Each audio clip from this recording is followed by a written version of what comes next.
Welcome back to the Manc Entrepreneur YouTube channel, and in today's episode I want to be talking to you about how you can minimize risk in your e-commerce multi-channel business.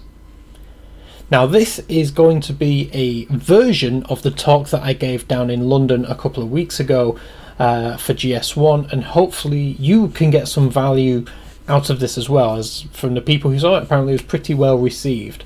Now, I will be totally honest, this isn't going to be entirely relevant for some of you watching this, but if you are selling on eBay, selling on Amazon, selling on both, and selling on a website as well, then you will hopefully get some sort of value from this episode. So to kick things off, the three things that I'm going to be talking to you about today is eyeballs, profit, and pie. Now the pie clue might be a bit of a giveaway as to what is going on here, but we'll come to that at the end. So to kick things off with, eyeballs. Firstly, why do people want to sell onto the marketplaces? It is for that reason, eyeballs. eBay and Amazon are absolutely huge. eBay UK, now this is just an ebay.co.uk site, gets over 74 million unique monthly visitors. That's an incredible amount. Amazon gets over 116 million unique visitors every month. So to put that into perspective, by selling, if you just sold on eBay and Amazon alone, you are putting your product into the path of potentially over 190 million visitors every single month. That's huge. And I don't think you could get that many eyeballs on your own website without spending a hell of a lot of money. And even then, I think it would be a push. And also, to put that in perspective, over 190 million eyeballs every month, that would make that audience, if you could put them all in a country, that would be the 6th largest country in the world, roughly the same population as the entire country of Brazil. Now, there's something unique about those visitors, that every single one of them has a credit card in their hand. They either have it stored in their Amazon account, or they have a PayPal account ready and loaded, ready to pay you money for whatever products it is. You have got 190 million plus people who are ready to buy. Now let's put that in perspective. That is 2,111 Wembley stadiums full of people with credit card details ready to buy whatever it is that you are selling. So firstly, if you are not selling on the marketplaces already, and by marketplaces I mean eBay and Amazon, that's why people do it. That's why people are so successful selling e-commerce products online, because that is where the audience is. And that is, the eyeballs leads on to the profit, because ultimately the more things that you sell equals more profit. Ideally, if you are running a sensible business which is making profit, you don't want to be running too many lost leaders, but as long as you are making profit on average, you are winning, and the more things that you sell, the more profit you stand to make. Now let's look at the costs of running a multi-channel business. Obviously, in order to list onto marketplaces, you are going to have to pay some fees in order to do so. Now, rather than me spending time getting into the nitty-gritty of the different fee structures on eBay and Amazon, I'm going to make a really blanket statement that as a seller on eBay and Amazon, you are more than likely going to be looking around the 15% mark in fees. Now, eBay and Amazon are different. It does differ through different categories. Please don't, hate me down in the comments below saying, oh, it cost me 17%, blah, blah, blah. I'm selling Kindle accessories. It cost me 30%. Yeah, I know that there are some disparity in certain categories, but rather than me, make a table and explain each one, I'd just rather put a blanket statement there. For the majority of people, if a round figure is going to be around 15% in order to sell on the marketplaces. It will vary a little bit, but that's as good a round number that I can put on it as possible. And the cost of selling on eBay and Amazon is roughly the same. There is an anomaly when it comes to the payments, because with eBay it may appear less, but then don't forget you then have to pay your maybe 3% to PayPal as the payment processing fee, whereas on Amazon, obviously Amazon Payments looks after all of that, and that is included in their price that you pay. So yeah, including your listing fees, your final value fees, and everything else, you're looking at roughly 15%. So that's something which you definitely have to bear in mind. Now, the other cost to consider is software. Is that when you are selling onto multiple channels of the same at the same time, it brings with it challenges. Because if I have 10 pens and I want to list 10 on eBay, 10 on Amazon, and 10 on my own website, that's the ideal solution because you want maximum visibility of your products on all channels.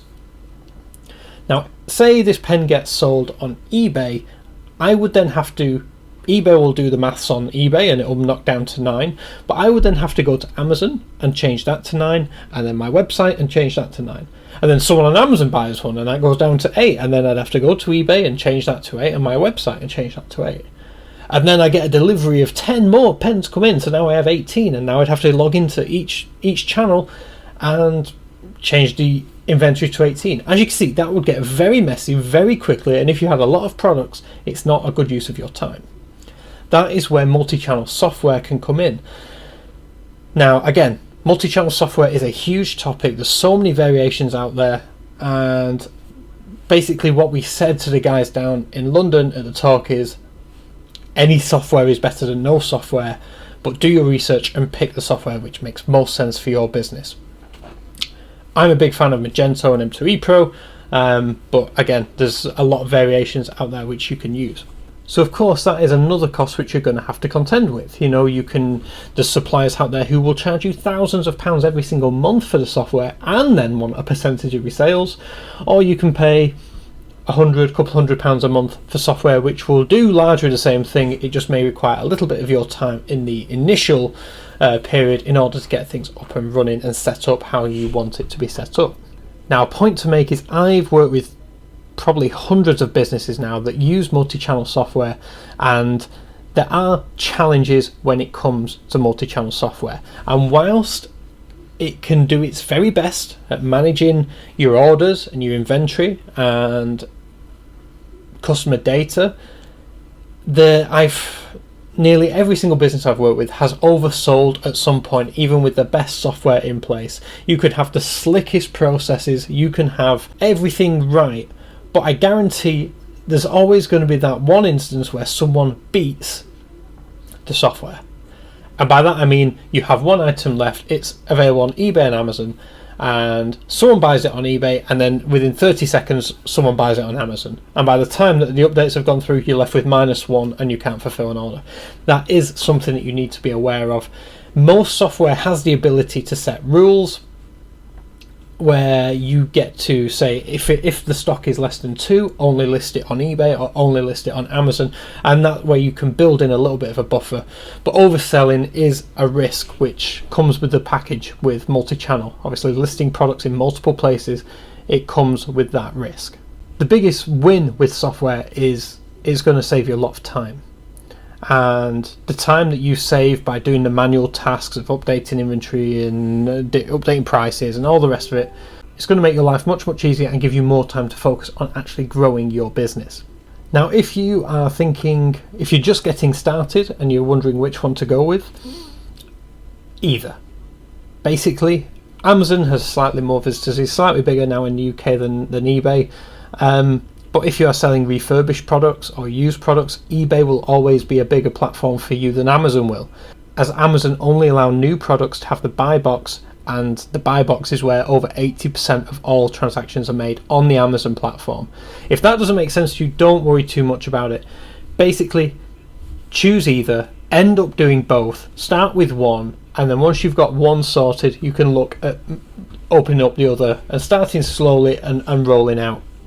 I would always advise, if you're on one, you may as well be on the other, because you already have the data ready and everything is just already set up in order for that to work. And the second reason is because of the pie. So we've done eyeballs, we've done profit, and now we're onto the pie. And as you can see up here, look at your delicious apple pie as your business. And this is where the crucial part about minimizing risk comes in. Because if you only sell on eBay or you only sell on Amazon, 100% of your pie is that business. is eBay. And if you have one bad day where a delivery doesn't come in on time, or a courier lets you down, and 5 or 6 orders don't get delivered on time, you lose top rated seller, you lose, your feedback takes a hit, and all of a sudden the discounts that your business was used to and the different benefits that eBay give you start taking a dip. And then it's so hard to climb back out of that dip. It can be done, I've done it before, but once you're on that downward slope, it's so much harder to pull back up and climb again. Alternatively, on Amazon, you could do the same thing on Amazon and they will just straight out suspend your account overnight. You'll wake up in the morning to that email which says, due to your performance, we've suspended your selling privileges. Your whole business has just stopped and there's nothing you can do about it. Just think about that for a minute, because that is, I've seen it happen to at least a handful of businesses who've relied so much on the marketplaces that they didn't have a plan B. The marketplaces were great when everything was going well, but as soon as one mistake happened, they got thrown off and the whole business stopped. So how would you minimize risk in the marketplaces? It's very, very simple, and that is that question mark right there. That could be your website, that could be Instagram. I know a fashion retailer who has over 1 million followers on Instagram, based here in Manchester, and they absolutely smash it. That Instagram drives so much traffic to their website. That is now their main focus. That they have the marketplace is still going, but their website is huge. And that is the ideal situation, because on eBay and Amazon, you have to remember, they're not really your customers. Especially on Amazon, you're literally fulfilling on behalf of Amazon. You don't get their customer email, their address. You don't have the permission to talk to them, and that is a huge deal when you're selling online, because as soon as you get to talk to a customer, as soon as you have that permission, you can retarget market them. You can sell them things again, sell them related products to the ones that they've already bought. And selling to someone who already trusts you, who've already given you their credit card once, is so much easier than convincing someone who you've never met before. There's huge opportunity in retarget marketing, and that's where a lot of people who sell on the multi-channels are losing, because they can't do it to the fullest potential. They have to keep acquiring new customers, because ultimately their customers are eBay customers. They're not going to go back to eBay and specifically look for their shop. They're just going to type in a search bar, and if you don't come up at the top or fit the criteria they're looking for, they're not going to find you. Now, in the talk down in London, myself and Matt always made the comment that obviously your website is ideal because you own it. No one is going to kick you off your own website. That is something that you should be working on whilst selling on the marketplaces. You have the ability to work on that in the background, and yes, it's going to be a slow burner. It's a long-term plan, because you're never going to be able to just list something to it and see the sales come in like you do on the marketplaces. You're going to have to invest that 15% that you're paying to eBay and Amazon. You're going to need to be investing that same amount, if not slightly more in the early days, in marketing for your website, to start spreading the news and start bringing those eyeballs to your own website. Over time, you can probably, that 15% will probably reduce, and like I said, as you introduce remarketing, you can start gaining sales with a very low acquisition cost. But in the early days, that is going to have to be a pill that you're going to have to swallow in order to play the long game. There is a big difference between the marketplaces and your own website. The marketplaces are very much a pay per performance, a PPP marketplace, whereas when your item sells, that's when you pay your fees. With your website, it's very much a CPC, a sort of a cost per click, where it's not exactly cost per click, and there's different ways you can go down, but ultimately you're paying to get people to your website, and there's no guarantee that they are actually going to transact, unlike on the marketplaces. So there's the two main differences between websites and marketplaces. But ultimately, you should not be trusting your whole business in someone else's hands, putting all your eggs in someone else's basket. You need to have your own protection part of your business where no one else can touch it. The ideal situation, like right here, I mean, that would probably be more like, if we do that, the ideal situation is probably more like that. And you'd want your website to be at least half of the business, if not more, because that is the bit which gives you the most protection. For anyone who hasn't seen it, by the way, this is totally doable, and you don't have to just use a website. In this episode right here, Matt shares with us how he managed to drive $60,000 worth of sales in just 6 months without even trying, using YouTube as a platform. And he wasn't even trying.